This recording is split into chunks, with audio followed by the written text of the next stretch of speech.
یا ایھا النبی انا ارسلناک شاہدا ومبشرا ونذیرا وداعیا الی اللہ باذنہ وسراجا منیرا۔ عیوب اور نقائص سے پاکیزہ تمام قسم کی حمد و ثنا اللہ وحدہ لا شریک لہ کے لیے، اور درود و سلام شفیع للمذنبین خاتم النبیین رسول کریم رؤوف الرحیم صلی اللہ علیہ وآلہ وسلم کی ذات۔ سامعین محترم، گزشتہ خطبہ جمعہ سے نبی علیہ السلام کی سیرت آپ سماعت فرما رہے ہیں، اور سیرت النبی کا ایک حصہ رسول اللہ صلی اللہ علیہ وآلہ وسلم نے فرمایا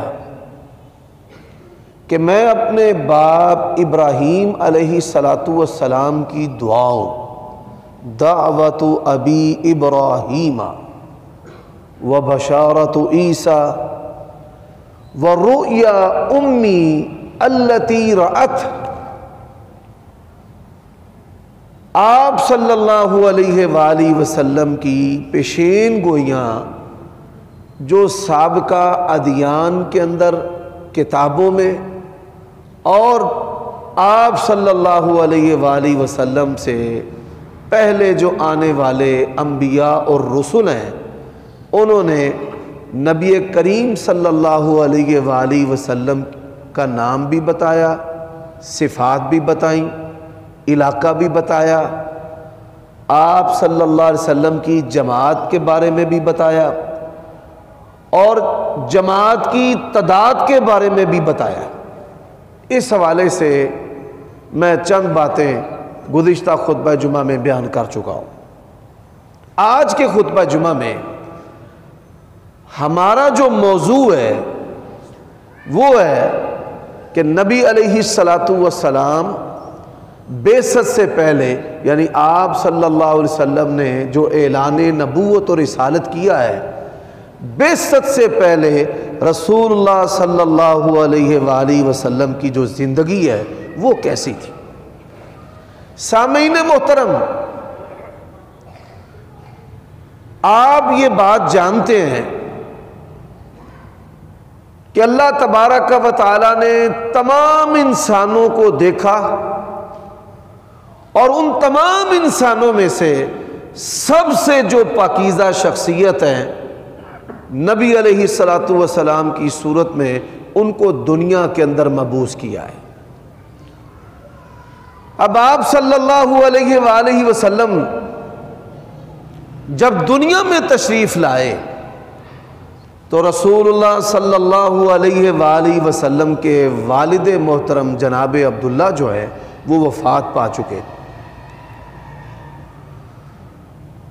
اب عرب کی عادت تھی کہ جب بچے پیدا ہوتے تو بچوں کی دیکھ بھال، پرورش، تربیت، صحت، ان کو مختلف ایسے علاقے جو سرسبز و شاداب تھے، جہاں بارشیں ہوتی تھیں، پھل اور کھانے پینے کی چیزیں ہوتی تھیں، دودھ وافر ہوتا تھا، تو وہاں اپنے بچوں کو بھیج دیا کرتے۔ اب نبی علیہ السلام آپ کی برکت آپ صلی اللہ علیہ وآلہ وسلم کی ولادت سے کیسے شروع ہوئی؟ عورتیں آئیں،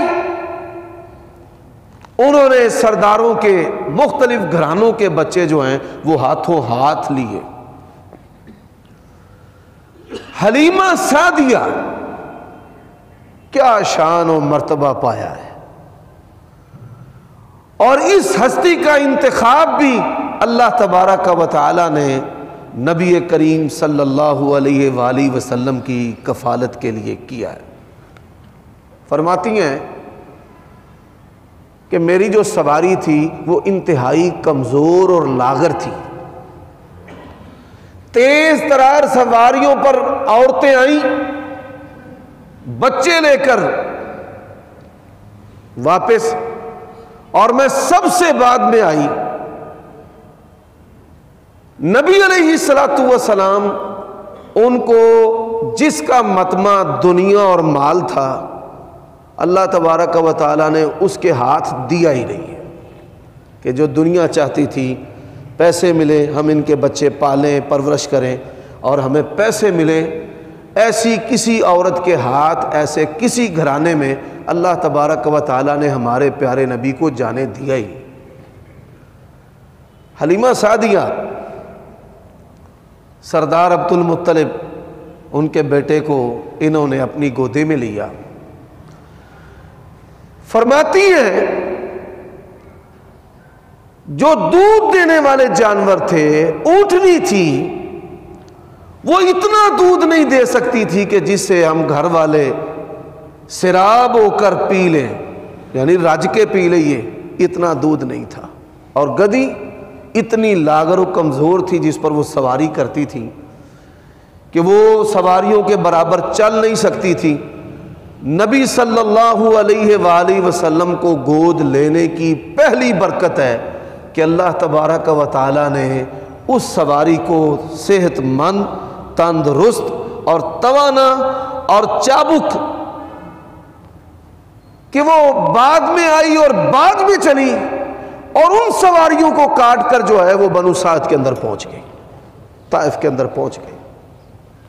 اب اللہ تبارک و تعالیٰ کی شان ہے، آپ صلی اللہ علیہ وآلہ وسلم گھر میں آئے تو اللہ نے گھر میں خیر و برکت کر دی۔ حلیمہ سعدیہ فرماتی ہیں میرے وجود کے اندر خیر و برکت، کہ میرے اپنے وجود میں دودھ کی کمی تھی، اللہ تبارک و تعالیٰ نے آپ کی برکت سے اس کمی کو بھی پورا کر دیا۔ اب آپ صلی اللہ علیہ وآلہ وسلم کی برکات فرماتی ہیں کہ آپ صلی اللہ علیہ وآلہ وسلم بچوں کے ساتھ جاتے، میرے جانور چرنے کے لیے جاتے، لوگوں کے جانور بھی میرے جانوروں کے ساتھ ہوتے، لیکن ان کی پوکھیں خالی ہوتی تھی، اور ہمارے جو جانور ہیں ان کی پوکھیں جو ہیں وہ سراب ہوتی تھی۔ یہ نبی علیہ الصلوۃ والسلام کی برکت تھی۔ اب آپ صلی اللہ علیہ وآلہ وسلم کے ساتھ ایک واقعہ ہوا، تقریباً نبی علیہ الصلوۃ والسلام کی عمر مبارک جو ہے وہ 6 سال کے قریب ہوگی۔ اس واقعہ کو شق صدر کہتے ہیں۔ صدر جو ہے عربی زبان کے اندر سینے کو کہا جاتا ہے۔ شق صدر کا معنی کہ نبی علیہ الصلوۃ والسلام کا جو مبارک سینہ ہے اس کو کھولا گیا، سرجری کی گئی، جس کو اردو زبان کے اندر چاک کرنا ہے کہتے ہیں۔ فرشتے آئے، انہوں نے کہا یہی ہیں، جی ہاں یہی ہیں۔ اللہ تبارک و تعالیٰ نے جس ہستی کو جہانوں کے لیے رحمت بنا کر بھیجنا ہے یہ وہی ہستی ہے۔ آپ صلی اللہ علیہ وآلہ وسلم فرماتے ہیں انہوں نے مجھے لٹا لیا، لٹانے کے بعد میرا جو سینہ ہے اس کو کھولا، سینہ کھولنے کے بعد میرے دل کو باہر نکالا گیا، زمزم کے پانی کے ساتھ میرے دل کو دھویا گیا اور کہا گیا کہ یہ دل کے ساتھ یہ وہ حصہ ہے کہ جس پر شیطان اثر ڈالتا ہے، پکڑتا ہے، جس کے ذریعہ وہ انسان کے بدن پر حملے کرتا ہے، وہ حصہ جو میرے دل کے ساتھ تھا اس کو میرے دل سے الگ کر دیا گیا۔ اور پھر اس کے بعد رسول اللہ صلی اللہ علیہ وسلم فرماتے ہیں کہ میرے سینے کو سی دیا گیا، بند کر دیا گیا۔ اب بچوں نے گھر آ کر کیا بتایا کہ کچھ اجنبی آئے ہیں، انہوں نے محمد صلی اللہ علیہ وسلم کو پکڑ لیا۔ حلیمہ سعدیہ دوڑی ہوئی گئی تو تب نبی علیہ الصلوۃ والسلام چلتے ہوئے تشریف لا رہے تھے، چہرے کا رنگ جو ہے وہ متغیر تھا، وہ ڈر گئی کہ اجنبی جو لوگ ہیں وہ شاید آپ کے پیچھے پڑ گئے ہیں، حسن و جمال کی وجہ سے اتنا خوبصورت بچہ ہے۔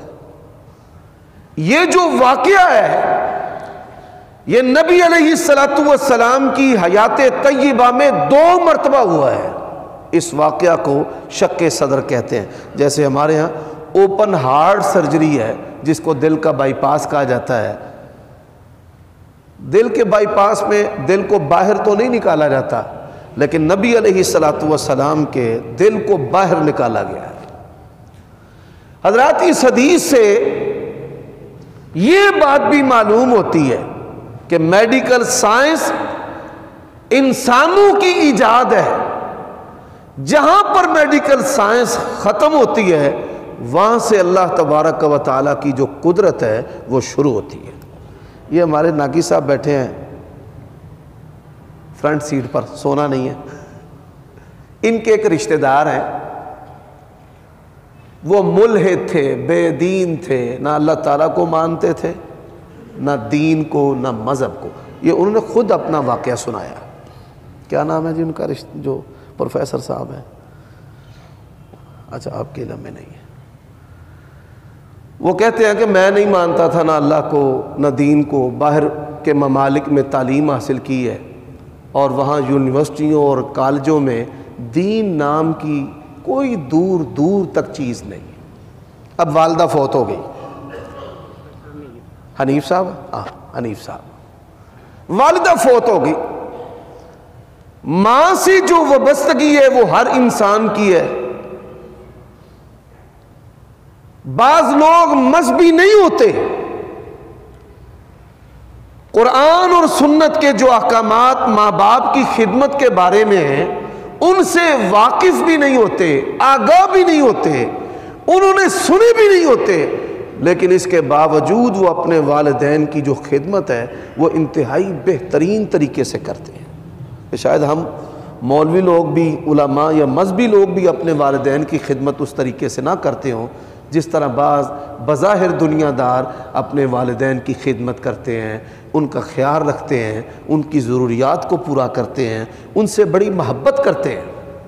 تو کہتے ہیں مشینیں لگی ہوئی تھی والدہ کو، اور جو کمپیوٹر ہوتا ہے جو بتاتا ہے کہ دل دھڑک رہا ہے، انسان زندہ ہے، وہ لائن جب سیدھی ہو جاتی ہے اس کا مطلب ہے موت۔ دھڑکن جو ہے وہ نیچے آتے آتے آتے آتے وہ لائن سیدھی ہو گئی۔ اب وہ بندہ کیا کہتا ہے تقریباً 2 منٹ کا وقت ہو چکا تھا۔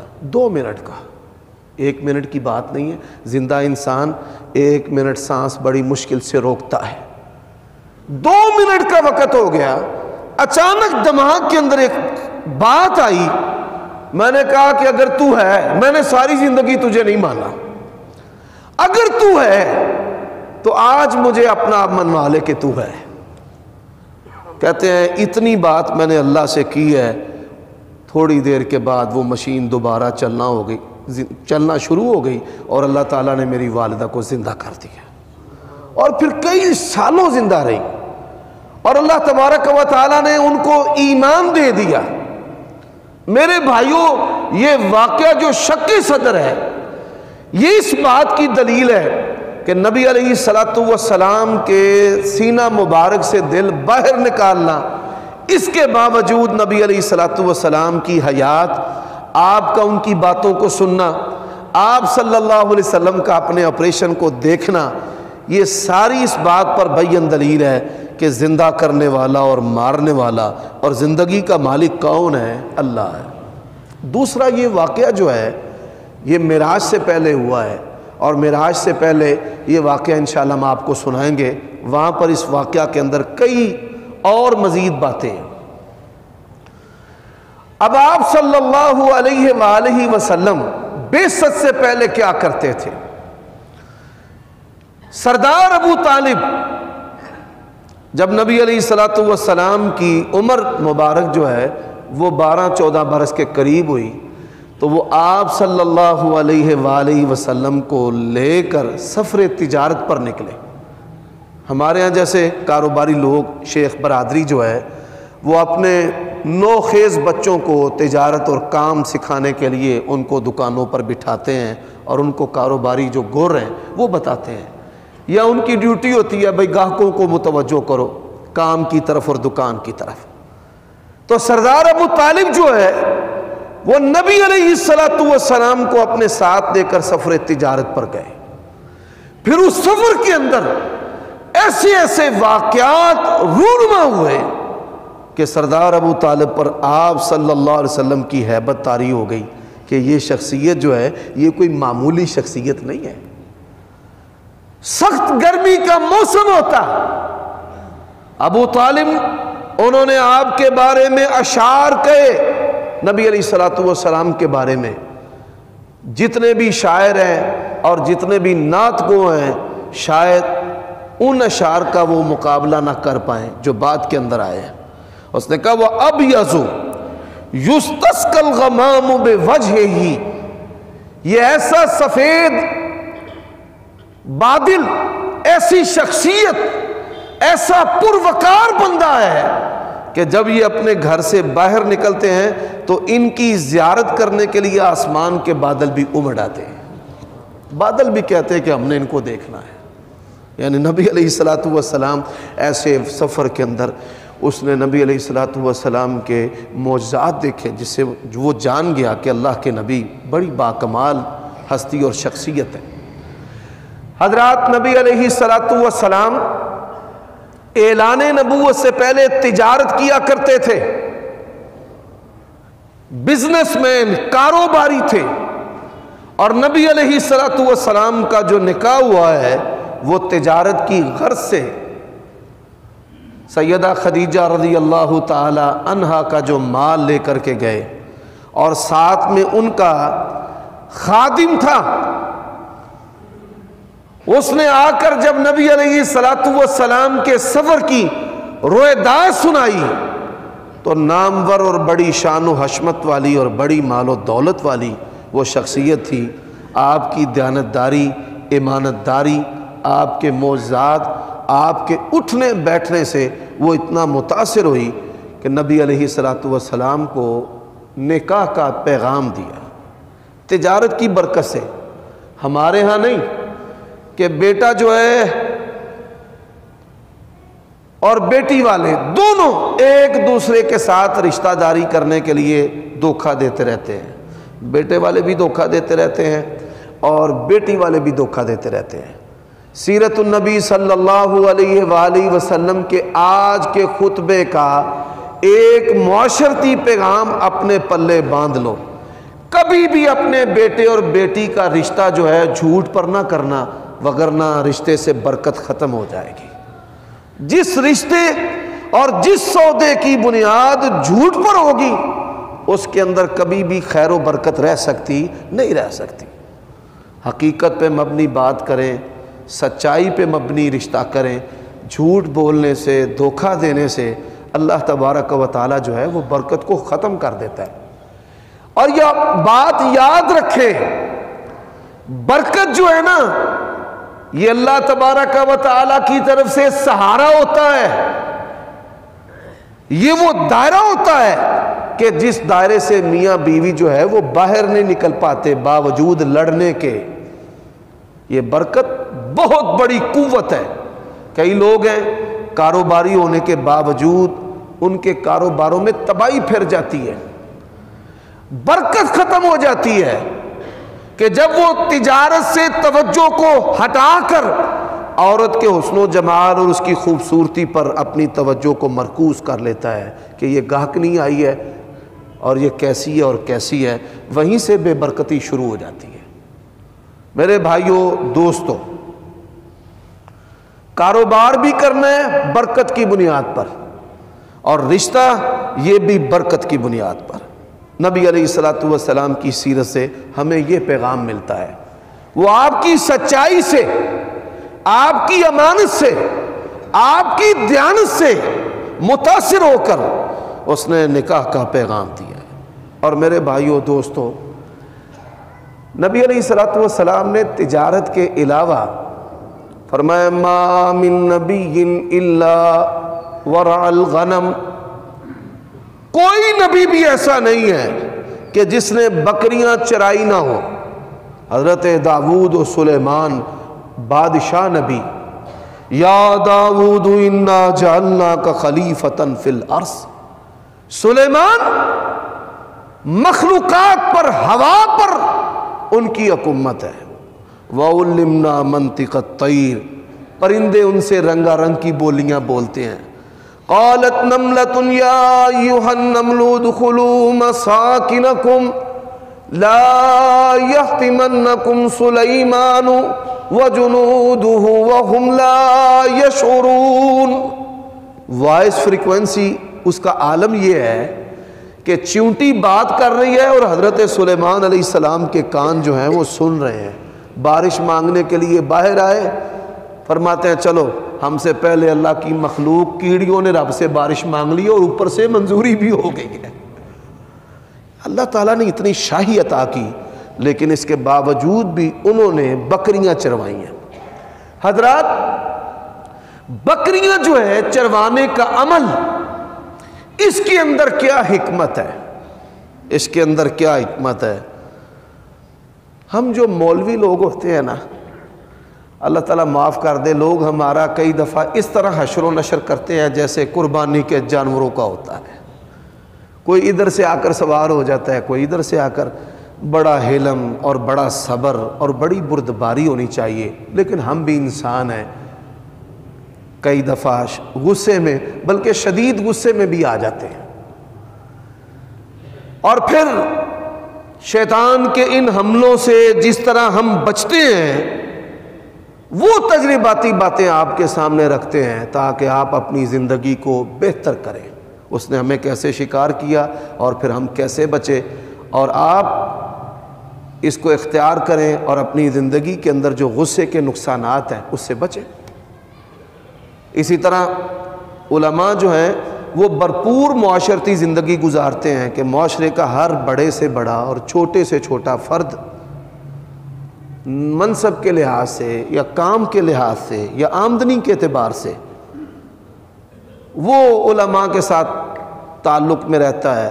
مختلف معاشرتی جو ضروریات ہوتی ہیں، خوشی غمی کی، تو لوگوں کی بڑی ساری جو باتیں ہیں جس سے ان کے نقصانات ہوتے ہیں اور پھر وہ کیسے بچتے ہیں اور وہ کون سی حکمت اختیار کرتے ہیں، یہ وہ ہماری 7ویں دن ورکشاپ ہے کہ جس ورکشاپ میں کہ ہم بہم اپنا جو رخ ہے وہ دیکھتے ہیں کہ ہم ٹھیک جا رہے ہیں، ہمارے اندر کون سی کوتاہی آ گئی، کون سی خوبی جا رہی ہے، اور ہمیں، مجھے اور آپ کو کس اصلاح کے زاویے کی ضرورت ہے۔ حضرات، اسی طرح اللہ تبارک و تعالی جو ہے، اللہ نے اپنے نبیوں کی تربیت کی ہے۔ اللہ تعالیٰ نے نبی علیہ السلام کے والد محترم جو ہے وہ تو سر پر نہیں تھے، دنیا کے اندر مثال ہی نہیں ملتی کہ لاڈ ہی لاڈ ملے اور اس کے باوجود بندے کے اندر کوئی بگاڑ نہ آئے۔ اگر یہ مثال ملتی ہے، اس ہستی کا نام جناب محمد الرسول اللہ صلی اللہ علیہ وسلم۔ ہر ایک نے آپ کو محبت دی ہے، ہر ایک نے۔ صحیح بخاری کے اندر حدیث ہے، نبی علیہ الصلوۃ والسلام فرماتے ہیں، اعلان نبوت سے پہلے میں ایک پہاڑی کے قریب سے گزرتا تھا، تو جب میں وہاں سے گزرتا تو پتھر بول کر مجھے سلام کیا کرتا تھا۔ یعنی اعلان نبوت سے پہلے اللہ تعالیٰ نے پتھر کو یہ شعور دیا تھا کہ یہ آنے والے وقت میں رحمت للعالمین ہے اور نذیر للعالمین ہے۔ جو ریوڑ ہے، آپ نے دیکھا ہوگا عید قربان کے موقع پر یا ویسے ہی سفروں میں آتے جاتے کہ کوئی جانور ادھر جاتا ہے اور کوئی ادھر جاتا ہے، اور جو ان کا چھیرو ہے، ان کا نگہبان ہے، وہ کبھی آواز کے ساتھ، کبھی دوڑ کر، کبھی کیسے اور کبھی کیسے ان کو سمیٹنے کی، اکٹھا رکھنے کی کوشش کرتا ہے۔ حضرات، بالکل اسی طرح انسانوں کے مزاج ہیں، کوئی سست، کوئی تیز، کوئی وسیلہ، کوئی حلم و بردبار اور کوئی صبر میں انتہائی ٹھنڈا. اور نبی علیہ الصلوۃ والسلام جو ہیں یہ امت کے طبیب اور حکیم حکیم الامت ہے. آپ صلی اللہ علیہ وسلم کی حکمت، آپ کی دعوت، آپ کی شخصیت اتنی با کمال ہے کہ کوئی غصے والا بھی آیا نا تو وہ بھی آپ سے متاثر ہوئے بغیر نہیں گیا، وہ بھی کلمہ پڑھ کے گیا ہے. بڑا کوئی تگڑا کوئی پہلوان رکانا جیسا بھی آیا نا وہ بھی نبی علیہ السلام کا خادم بن کر گیا ہے. حضرات، تو اس کا مقصد کیا تھا؟ نبی علیہ الصلوۃ والسلام کے اندر حلم، صبر، بردباری اور تحمل، یہ بکریاں چرانے کے عمل سے انسان کے اندر پیدا ہوتا ہے. حضرات، اسی طرح رسول اللہ صلی اللہ علیہ وآلہ وسلم فرماتے ہیں حبب الی الخلا، اللہ تبارک و تعالی نے میرے دل کے اندر علیحدگی کی یعنی تنہا رہنے کی محبت ڈال دی. تنہا انسان بڑا مضبوط ہو، بڑا پرہیبت ہو. یہ جن لوگوں کو باڈی گارڈز کے ساتھ رہنے کی عادت ہے، ایسے افراد یا بڑے دیو ہیکل، بڑے جثے والے، تو میرے بھائیوں ہر انسان جو ہے وہ تاریکی سے ڈرتا ہے. اللہ تعالیٰ نے تنہائی اور تاریکی جو ہے اس کی وحشت انسان کی طبیعت کے اندر رکھی ہے. یہ جو خوف ہے یہ تبھی خوف ہوتا ہے، ایمانی خوف نہیں. تبھی ایک ایمانی خوف ہوتا ہے نا کہ کوئی تباہ کر دے گا، مار دے گا، یہ خوف صرف اللہ کے لیے ہونا چاہیے. زندگی موت کا مالک کون ہے؟ اللہ. ایک تبھی خوف ہوتا ہے طبیعت کا کہ آگ جلائے گی، سردی لگ جائے گی، کتا کاٹ لے گا، سانپ ڈنگ مارے گا، یہ تبھی جو خوف ہے. اسی طرح تاریکی اور تنہائی کا انسان کے اندر تبھی خوف ہے. اور پھر اس پر اضافہ جو ہے وہ ہماری مائیں بھی کر دیتی ہیں کہ بچے کو وہ جن سے ڈراتی رہتی ہیں، ہائے باؤ باللہ آ گیا. مختلف آوازیں بچہ سنتا ہے اور وہ ڈر جاتا ہے. تو یہ ڈر والی جو تربیت ہے نا، پٹھان جو لوگ ہیں وہ یہاں پر ہمارے مدارس میں پڑھتے ہیں، ان میں بعض لوگ جو ہیں بڑے دلیر اور بہادر، وہ برستی گولیوں میں بھی آگے بڑھتے چلے جاتے ہیں. سبب کیا ہے؟ وہ کہنے لگے استاد جی جب ہمارے ہاں بچہ کو پیدا ہوتا ہے نا، بعض قبائل کے اندر کیا کرتے ہیں، بچہ پیدا ہوتا ہے پھر سال ڈیڑھ 2 سال کا ہوتا ہے تو فائرنگ کرتے ہیں گھر میں، وہ بچہ ڈرتا ہے، پھر کرتے ہیں فائرنگ. آہستہ آہستہ وہ گولی بارود کے ڈر کا جو خوف ہے وہ بچے سے ختم ہو جاتا ہے. انہوں نے کام ہی انہوں دی عادت ہی ہے تڑ گولیاں چلانا. تو بچے کے اندر جو ڈر اور خوف ہے وہ قبائل کے لوگ اپنے بچوں میں ختم کر دیتے ہیں کہ جب اس نے بڑا ہونا ہے تو یہ گولیوں سے اور تڑ کی آواز سے ڈرے نہ، خوف نہ. حضرات، یہی وجہ ہے کہ اسلام کے دامن میں افغانی جو ہیں یہ اللہ تبارک و تعالیٰ کی نعمت ہے. اور یہی بات علامہ اقبال نے کہی تھی، کوثار باقی افغان باقی، کہ جب تک اسلام کے دامن کے اندر افغانی ایسی بہادر قوم ہے نا، یہ اسلام اور دین جو ہے روئے زمین سے ختم نہیں ہو سکتا. ایمان کی بنیاد پر وہ بچوں سے خوف ختم کرتے ہیں. جیسی میں نے پہلے بھی یہ واقعہ کئی دفعہ سنایا ہے، ایک بہت بڑے عالم ہیں، مجھے کہنے لگے حافظ صاحب میں نے آپ کے ہاں رہنا ہے. میں نے کہا بڑی سعادت کی بات ہے، آپ تشریف لے آئیں. میں نے کہا شہر میں ہی رہتے ہوئے آپ نے میری طرف جو آنے کا مجھے شرف دیا ہے، اس کا سبب اور وجہ کیا ہے؟ آندھے نے سر گالے وے گھر والے گھر کوئی نہیں تو مینوں ڈر لگتا ہے. اب انسان حافظ بھی ہو، حدیث کا استاذ بھی ہو اور وہ تنہائی طریقے سے ڈرے تو یہ ہماری تربیت کا بھی کچھ فالٹ ہے. اور اسی طرح طبی طور پہ انسان میں خوف ہے. نبی علیہ السلام، اللہ تبارک و تعالی نے آپ کے دل کو مضبوط کیا اتنا کیسے مضبوط کیا کہ آپ صلی اللہ علیہ وآلہ وسلم غار حرا کے اندر جا کر بیٹھ جاتے تھے۔ آبادی سے الگ تھلگ جو لوگ مکہ گئے ہیں انہوں نے غار حرا کو دیکھا ہے۔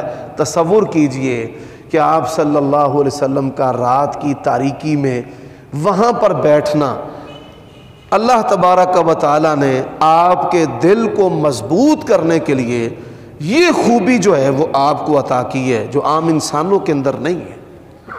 حضرات اسی طرح میں دو باتیں اور عرض کرنا چاہتا ہوں۔ آپ صلی اللہ علیہ وسلم کی بعثت سے پہلے یہ جو خانہ کعبہ ہے، بیت اللہ، ایک مسجد حرام ہے اور ایک بیت اللہ ہے جس کے گرد ہم طواف کرتے ہیں، یعنی جس کے وہ عمارت جس کے اوپر کالے رنگ کے غلاف ہے، آیات لکھی ہوئی ہیں، جس کے گرد ہم طواف کرتے ہیں، اس کو خانہ کعبہ یا بیت اللہ کہا جاتا ہے۔ آپ صلی اللہ علیہ وسلم کی بعثت سے پہلے سیلاب آیا، اس سیلاب نے ابراہیمی جو بنیادیں تھیں، وَإِذْ يَرْفَعُ إِبْرَاهِيمُ الْقَوَاعِدَ مِنَ الْبَيْتِ وَإِسْمَاعِيلُ، وہ ابراہیمی جو بنیادیں ہیں ان کو کمزور کر دیا۔ اسی طرح اس کے اندر آگ بھی لگ گئی اور چھت جو ہے وہ بھی کمزور ہو گئی۔ تو جو مکہ کے رہنے والے قبائل تھے ان کو یہ خوف ہوا کہ یہ کہیں گر نہ جائے، اس کی دیکھ بھال اور اس کی جو اصلاح ہے وہ ضروری ہے، اس کی اثر نو جو ہے وہ تعمیر کی جائے۔ اب ڈرتے تھے کہ ہم نے اس کو اگر چھیڑا تو آسمان سے آگ آئے گی یا کوئی عذاب آئے گا کہ اللہ تبارک و تعالی ہمیں کہیں ہلاک نہ کر دے۔ بہرحال انہوں نے اتفاق کیا، اثر نو دوبارہ تعمیر کی۔ جب حجر اسود کو نصب کرنے کی باری آئی نا، یہ حجر اسود جو ہے اس کے بارے میں آپ کو بتانا چاہتا ہوں کہ کئی لوگ جو عمرہ پر گئے ہیں، حج پر گئے ہیں، تو وہ چومتے ہیں، چاندی کا خول ہے، اس خول کے اندر گول دھارا ہے، اس دائرے کو چومتے ہیں، وہ حجر اسود نہیں ہے۔ اس دائرے کے اندر چھوٹے چھوٹے پتھر کے ٹکڑے ہیں سیاہ رنگ کے، وہ اصل میں حجر اسود ہے۔ جب بھی چومنا ہے نا ان ٹکڑوں کو چومنا ہے۔ رسول اللہ صلی اللہ علیہ وسلم فرماتے ہیں یہ پتھر جو ہے یہ جنت سے آیا ہے، اور جب جنت سے آیا تو اس کا رنگ سفید تھا۔ جب کوئی انسان اس کے اوپر اپنے لپس رکھتا ہے تو یہ اس کے گناہ چوس لیتا ہے۔ اللہ تعالیٰ نے اس پتھر کو تو انسانوں کے گناہ چوس چوس کر یہ کالا ہو گیا، تو حجر اسود اس کو اس وجہ سے کہتے ہیں۔ لیکن یہ بات یاد رکھیے، باوجود کہ یہ گناہ چوستا ہے، عمر بن خطاب نے کہا تھا تو پتھر ہے، نہ فائدہ دے سکتا ہے نہ نقصان دے سکتا ہے، اگر تجھے رسول اللہ صلی اللہ علیہ وسلم نے نہ چوما ہوتا میں کبھی بھی نہ چومتا۔ عقیدہ جو ہے وہ ہر وقت ملحوظ نظر اور پیش نظر انسان کے ہونا چاہیے۔ اچھا جب حجر اسود رکھنے کی باری آئی نا تو لڑ پڑے، وہ کہیں جی ہم نے رکھنا ہے، دوسرا قبیلہ کہے ہم نے رکھنا ہے، تیسرا کہے ہم نے رکھنا ہے۔ یہ جہاں آج حجر اسود ہے یہ وہ جگہ ہے، آپ صلی اللہ علیہ وآلہ وسلم نے یہاں پر حجر اسود کو نصب کیا ہے اپنے دست مبارک سے۔ نبی پاک صلی اللہ علیہ وسلم نے فرمایا چادر بچھاؤ، چادر بچھائی، فرمایا سارے جو قبائل ہیں ان کے سردار چادر کے کونے پکڑ لو، سب نے کونے پکڑ لیے، برابر پھر چادر کو اٹھایا، اور جب نصب کرنے کی باری آئی تو آپ صلی اللہ علیہ وسلم نے اپنے دست مبارک کے ساتھ اس کو نصب کر دیا۔ حضرات یہاں پر ایک اور بات ہے، بیت اللہ کی تعمیر ہو رہی تھی، آپ نے دیکھا اس پردے کے نیچے بڑے بڑے پتھر ہیں، یہ پتھر جو ہیں نبی علیہ السلام خود اٹھاتے تھے۔ آپ کے چچا عباس بڑے جوان تھے، آپ کے چچا بھی پتھر اٹھاتے تھے، آپ بھی پتھر اٹھاتے تھے۔ ایک بڑا پتھر آ گیا، نبی علیہ السلام اس کو اٹھائیں، ہاتھوں سے نہ اٹھایا جائے، تو چچا سے مشورہ کیا کہ کیسے اٹھاؤں، تو تہمد آپ نے پہنا ہوا تھا رسول اللہ صلی اللہ علیہ وسلم نے، تہمد پہنا ہوا تھا تو انہوں نے اشارہ کیا کپڑے کی مدد سے اٹھا لیں تہمد۔ اب رسول اللہ صلی اللہ علیہ وسلم فرماتے ہیں کہ میں تہمد اتارنے لگا کہ تاکہ میں پتھر اٹھاؤں بیت اللہ کا، تو اللہ تبارک و تعالیٰ نے آپ کو وہیں پر بے ہوش کر دیا، ایک لمحہ کے لیے بھی پیارے نبی کی شرمگاہ کو کھلنے نہیں دیا اعلان نبوت سے پہلے۔ تو میرے بھائیوں دوستو، اللہ تبارک و تعالیٰ کا سب سے بڑا یہ احسان ہے جس کا ہم شکر دنیا کے سارے خزانے خرچ کر کے بھی ادا نہیں کر سکتے، دنیا ساری عبادات جمع کر کے بھی ہم حق ادا نہیں کر سکتے۔ وہ کیا ہے کہ اللہ نے ہمیں پیارے نبی علیہ الصلاۃ والسلام کا امتی پیدا کیا ہے۔ اب امتی ہونے کے کچھ تقاضے ہیں، وہ تقاضے ہم ساتھ ساتھ اجاگر کرتے رہتے ہیں۔ اللہ تعالیٰ مجھے اور آپ کو عمل کی توفیق عطا فرمائے۔